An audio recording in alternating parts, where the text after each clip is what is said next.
ಇಲ್ಲಪ್ಪ ನಿಮ್ಮ ಹತ್ರ ಏನು ಯಾವತ್ತು ಎಕ್ಸ್ಪ್ರೆಸ್ ಮಾಡಿಲ್ವಾ? ನೀವು ಹಾಸ್ಟೆಲ್ ಇದ್ದೀರಾ? ಯಾವಾಗ ಬಂದು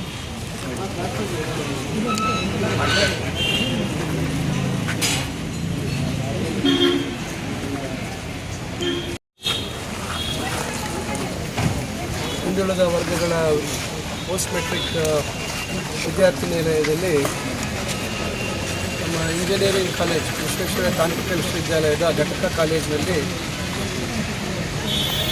4ನೇ ಸೆಮಿಸ್ಟ್ರಲ್ಲಿ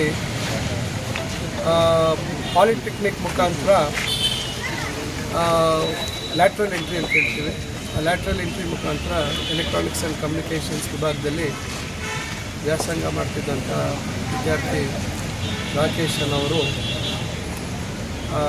ಬೆಳಗ್ಗೆ ಅವರು ಅಲ್ಲೇ ವಸತಿ ನಿಲಯದ ಸಮೀಪದಲ್ಲಿ ಒಂದು ಮರಕ್ಕೆ ನೇಣು ಹಾಕ್ಕೊಂಡಿರ್ತಕ್ಕಂಥ ರೀತಿಯಲ್ಲಿ ಇದ್ದಂಥವರನ್ನು ಗಮನಿಸಿದ್ದಾರೆ.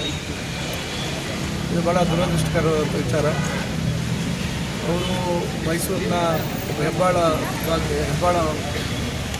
ಹೆಬ್ಬಾಳದವರು ಅಂತೇಳಿ ಮಾಹಿತಿ ಸಿಕ್ಕಿದೆ. ನಾನೀಗ ಅವರ ಸಹಪಾಠಿಗಳು ಅವರ ಜೊತೆ ಮಾತಾಡಿದಂಥ ಸಂದರ್ಭದಲ್ಲಿ ಎಲ್ಲೂ ಅವರು ಯಾವುದೇ ರೀತಿ ಖಂಡತೆಗೆ ಒಳಗಾಗಿರ್ತಕ್ಕಂಥ ಒಂದು ಪರಿಸ್ಥಿತಿ ಅಥವಾ ಏನಾದರೂ ಒಂದು ಒತ್ತಡಕ್ಕೆ ಅಥವಾ ಇನ್ನೊಂದು ರೀತಿಯಲ್ಲಿ ಯಾವುದೇ ರೀತಿ ಅವರು ವ್ಯಕ್ತಪಡಿಸಿಲ್ಲ ಮತ್ತು ಯಾರೂ ಸ್ನೇಹಿತರ ಜೊತೆ ಏನು ಹಂಚ್ಕೊಂಡಿಲ್ಲ.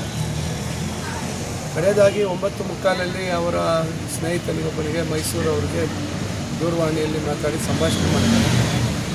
ಅವರ ಹತ್ರನೂ ಸಹ ಯಾವುದೇ ರೀತಿ ಒಂದು ನೋವು ಅಥವಾ ಒಂದು ರೀತಿ ಹತಾಶೆ, ಜೀವನದ ಬಗ್ಗೆ ಜಿಗುಪ್ಸೆ ಯಾವುದೋ ಒಂದು ವ್ಯಕ್ತಪಡಿಸದೇ ಇರ್ತಕ್ಕಂಥದ್ದು ವಿಚಾರ ತಿಳ್ಪಟ್ಟಿದೆ.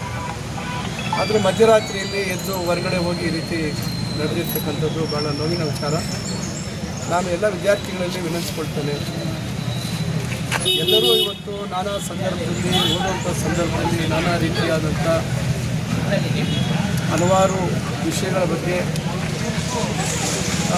ಒತ್ತಡ ಅಥವಾ ಬೇಸರ ಆಗ್ತಕ್ಕಂಥ ಸನ್ನಿವೇಶಗಳು ಭಾಳಷ್ಟು ಬರ್ತವೆ. ಸಹಜವಾಗಿ ಜೀವನದಲ್ಲಿ ಎಲ್ಲ ಸುಖಕರವಾಗಿರೋದಿಲ್ಲ, ಸಣ್ಣ ಪುಟ್ಟ ಬರ್ತವೆ, ಅದನ್ನು ಎದುರಿಸಿ ಮುಂದೆ ಹೋಗ್ತಕ್ಕಂಥದ್ದು ಎಲ್ಲರೂ ಜೀವನದಲ್ಲಿ ಪ್ರತಿಯೊಬ್ಬರ ಜೀವನದಲ್ಲಿ ಈ ರೀತಿ ಇರ್ತದೆ.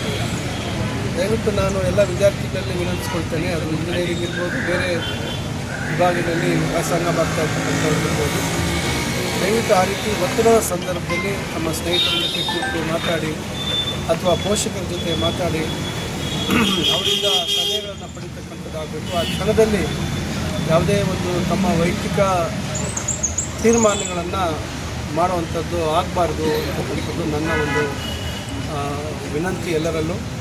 ಇದು ಭಾಳ ನೋವಿನ ವಿಚಾರ. ಈಗ ಅವರ ಪೋಷಕರು ಬರ್ತಾ ಇದ್ದಾರೆ. ಬಹುಶಃ ಅವರಿಗೆ 2 ಮಕ್ಕಳು ಅಂತ ಕಾಣ್ತದೆ, ಒಂದು ಹೆಣ್ಮಗಳು ಒಂದು ಗಂಡು ಹುಡುಗ.